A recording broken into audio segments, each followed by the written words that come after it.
Hello, everyone, and welcome. This is Dawn. I'm so happy you could join me.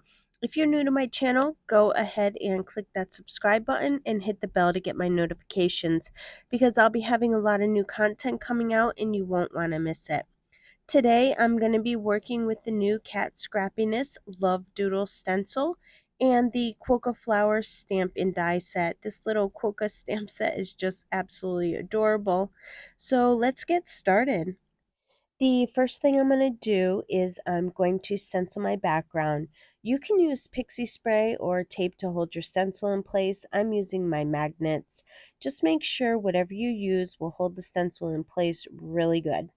I'm going to be using my little stencil brushes from Cat Scrappiness, and I have this really great silicone caddy to hold them in. I love these brushes because they're great for getting in small places, which you'll see when I start stenciling this. I'm using my Distress Oxide inks for this project, and the only drawback to this is that the ink stays wet for a little while, but I wanted to use them, so I'm just going to heat set the ink after each color because I don't want them to smudge. Or you can use a dye ink, which will dry much faster. So I just wanted to let you know and point that out to you. The colors I'm using are Pink Flamingo, Black Soot, Picked Raspberry, and Spun Sugar. I just love these colors together in the way they look. Now, there's no rhyme or reason on what colors to put where. There is a bunch of doodles everywhere, so I'm just picking random things to color with the pink flamingo. Just trying to space them out evenly. And then I'm coloring the words, the love words, the X's and O's, and the stars with the black soot because I really want them to stand out more than the hearts and the other symbols. Just be careful when you're stenciling not to go into any of the other spots where you don't want to get ink. Once I'm done with the black ink, I clean my stencil off with a baby wipe, and then it's very easy to line it back up on the paper. Just line the words on the stencil to the words on the paper and then tape it back in place or put your magnets back on it. I added a little bit of spun sugar, but I didn't put a lot of this color. I just wanted to add a little bit of very light pink. And I also want to apologize for my voice. I have a head cold, and so I sound like I'm kind of nasally, and I'm really sorry about that. Then to finish off my colors, I went ahead and stenciled all the rest of the paper with the picked raspberry color. I just filled in all the images that didn't have any color on it.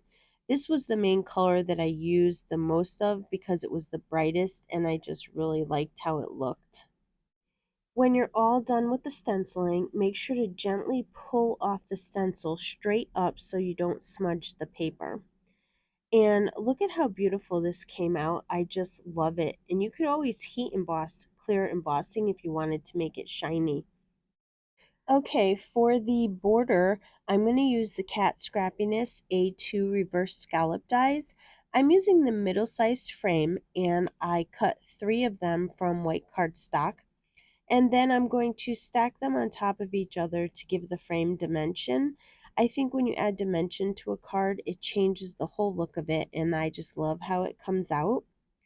I trimmed the stenciled background down to 3 by 4.5, and then I adhered the frames on top of it. And I'm sorry, I'm a little bit out of the picture there. I didn't realize it.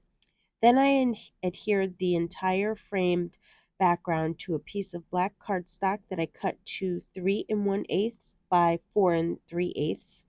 Here I'm going to use the Qbert quilt background die on a piece of white cardstock, and when I run it through my die cut machine, it will cut out the background and leave a stitched border, and it will emboss the quilt lines on it. And look at how nice that looks.